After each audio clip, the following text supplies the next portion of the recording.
जब देश भर के लाखों छात्र ऑनलाइन क्लास में उन्हें सुन रहे थे, तभी अचानक उन्होंने एक वाक्य कहा, मैंने आप लोगों को एक बात नहीं बताई। जब भारत पाकिस्तान के बीच युद्ध जैसे हालात थे, उसी दौरान मेरी शादी हुई।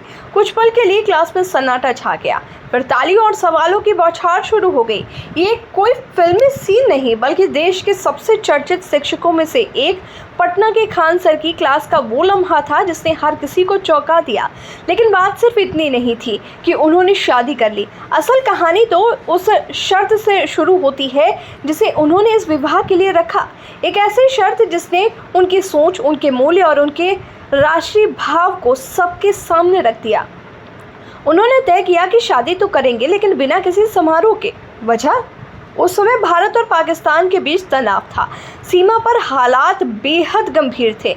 ऐसे माहौल में धूमधाम से शादी करना उन्हें ठीक नहीं लगा। खान सर ने बताया कि वो शादी को टालकर सीमा पर जाकर देश के जवानों के साथ खड़े होना चाहते थे, लेकिन माता पिता की भावनाएं और उनकी तैयारियां देखकर उन्होंने विवाह के लिए हाँ की, पर एक शर्त पर कोई समारोह नहीं होगा, किसी को बुलाया नहीं जाएगा। उन्होंने साफ कहा, अगर मेरे छात्र उस शादी में शामिल नहीं हो सकते तो फिर वो आयोजन मेरे लिए अधूरा होगा। जब छात्रों ने उनसे सवाल किया कि ये शादी लव मैरिज थी या अरेंज, तो उन्होंने मुस्कुराकर जवाब दिया, क्या मैं किसी ऐसी व्यक्ति जैसा दिखता हूँ जो लव मैरिज करेगा? और इसी के साथ साफ कर दिया कि ये अरेंज मैरिज थी, जो उनकी मां की इच्छा और भाइयों की मदद से तय हुई थी।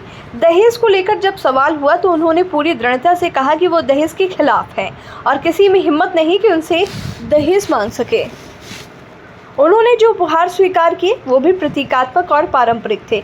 एक मिट्टी का घड़ा, एक बर्तन, एक लकड़ी का पंखा, कुरान शरीफ और एक नमाज की चटाई। ये केवल परंपरा का सम्मान था, लेन देन का हिस्सा नहीं। खान सर ने यह भी बताया कि शादी की तारीख मई की शुरुआत में थी, लेकिन जानबूझकर उन्होंने इसे गुप्त रखा ताकि छात्रों और मीडिया का ध्यान भटके नहीं।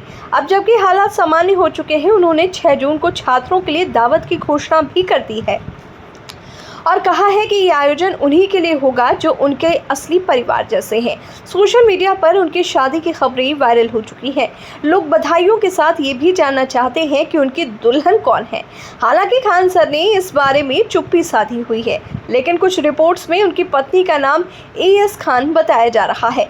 ये पूरी कहानी सिर्फ एक शिक्षक की शादी की नहीं, बल्कि एक ऐसी व्यक्ति की है जिसने अपने हर फैसले में समाज, देश और मूल्यों को प्राथमिकता दी है। खान सर आज की पीढ़ी के लिए सिर्फ एक शिक्षक नहीं, एक जीवंत उदाहरण है कि कैसे सादगी, विचारशीलता और जिम्मेदारी के साथ जीवन के बड़े फैसले भी लिए जा सकते हैं और उन्हें प्रेरणा में बदला जा सकता है।